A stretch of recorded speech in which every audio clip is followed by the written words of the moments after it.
नमस्कार शेतकरी मित्रांनो, पी.एम. किसान योजनेचे हप्ते अडकलेल्या शेतकऱ्यांना मोठा दिलासा आता मिळणार आहे. एकाच वेळेस 18,000 रुपये मिळणार असल्याचं शेतकऱ्यांना आधार, ई-के.वाय.सी, बँक खातं लिंक आणि जमीन नोंदणीचे दस्तऐवज पुन्हा व्हेरीफाय करावे लागणार आहेत. आता सरकारने याच्यामध्ये पारदर्शकता आणण्यासाठी नियम कठोर केले असून त्यामुळे गैरप्रकारांना आळा बसणार आहे. पण ज्या शेतकऱ्यांच्या 11व्या हप्त्यानंतर पैसे आले नव्हते अशा शेतकऱ्यांना एकाच वेळेस 11व्या हप्त्यानंतरचे पैसे मिळतील. पण सविस्तर जाणणार आहोत 18,000 रुपये कोणाला मिळतील, ही बातमी खरी आहे का खोटी आहे, हे सगळं आपण जाणणार आहोत. शेवटपर्यंत बघा, चॅनलला सबस्क्राईब करा, लाईक करा. बघा, लाखो शेतकऱ्यांना ही फायदा याचा होणार आहे. ज्या शेतकऱ्यांना 11व्या हप्त्यानंतरचे पैसे मिळणं बंद झालं होतं अशा शेतकऱ्यांना पुन्हा एकदा सरकारने संधी दिली आहे. केंद्र सरकारने स्पष्ट केलं आहे की जे शेतकरी कागदपत्र पुन्हा व्हेरीफाय करतील तर त्यांना 12व्या हप्त्यापासून ते 20व्या हप्त्यापर्यंत संपूर्ण रक्कम म्हणजे 9 हप्त्याची रक्कम 18,000 रुपये एकाच वेळेस बँक खात्यामध्ये जमा करण्यात येणार आहेत. आता याच्यामध्ये काही बदल करण्यात आले होते, जसं की योजनेमध्ये पारदर्शकता आणण्यासाठी सरकारने काही महत्त्वाचे बदल केले आहेत. आधार सीडिंग, ई-के.वाय.सी, जमीन नोंदणी लिंक करणं आणि आधार आधारित पेमेंट सिस्टीम यामध्ये समाविष्ट आहे. हे नियम न पाळलेल्यामुळे शेतकऱ्यांचे हप्ते थांबले होते. बहुतेक शेतकऱ्यांना असं वाटत होतं की आमच्यासाठी ही योजना बंदच केली, पण ती बंद झाली नव्हती मित्रांनो. आता 12वा हप्ता मिळण्यासाठी जमीन नोंदणी लिंक करणं आवश्यक केलं गेलं आहे.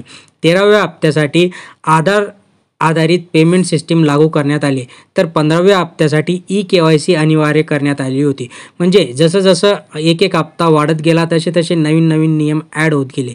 यामुळे अनेक राज्यांमध्ये व्हेरिफिकेशन प्रक्रियेमध्ये उशीर आणि हप्ते अडकले होते. आता एकत्रित रक्कम कशी मिळणार, तर कृषी राज्यमंत्री रामनाथ ठाकूर यांनी सांगितलं की आता ज्या शेतकऱ्यांनी आपले सर्व दस्तऐवज पूर्ण केले त्यांचे थांबलेले हप्ते एकत्रित मिळतील. म्हणजे 12व्या ते 20व्या हप्त्यापर्यंतची रक्कम एकूण 18,000 रुपये एकाच वेळेस खात्यामध्ये जमा करण्यात येणार आहे. आता यासाठी शेतकऱ्यांना पी.एम. किसान पोर्टलवर लॉग इन करून ई-के.वाय.सी पूर्ण करायचे, आधार बँक खातं लिंक करायचे, जमीन नोंदणी अपडेट करायची आणि आवश्यक कागदपत्रांची याच्यामध्ये पडताळणी करायची गरज आहे. आता याच कशासाठी आहे, तर फसवणूक रोखण्याचा प्रयत्न याच्यातनं होता.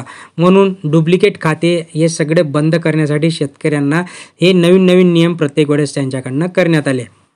आता यामध्ये शेतकऱ्यांमध्ये देखील नाराजी आहे. शेतकरी म्हणता की आत्ता का जाग आली, तेव्हापासून का तुम्ही सांगितलं नाही.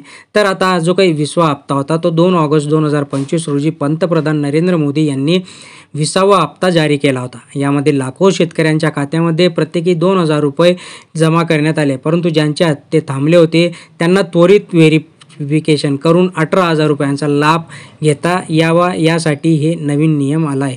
आता याच्यामध्ये ज्या काही फॅक्ट आणि काय गोष्टी क्वेश्चन्स ॲनालिसिस काय मित्रांनो, तर पी.एम. किसान योजनेतून 18,000 रुपये कोणाला मिळणार. आता ज्या शेतकऱ्यांचे हप्ते आधार, ई-के.वाय.सी किंवा जमीन नोंदणीमुळे अडकले होते अशा शेतकऱ्यांना 12व्या ते 20व्या हप्त्यापर्यंत हे पैसे मिळणार आहेत.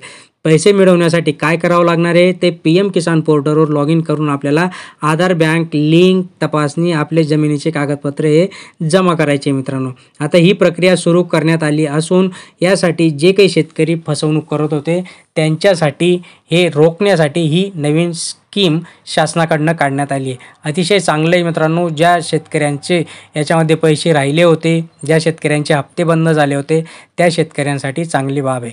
सेम गोष्ट नमो शेतकरी महासन्मान निधी योजनेमध्ये देखील लागू होणार आहे. ज्यांचे हप्ते अडकले त्यांनी देखील सेम प्रक्रिया करून आपले हप्ते मिळवून घ्या. चॅनलला सबस्क्राईब करा, लाईक करा, शेअर करा. धन्यवाद.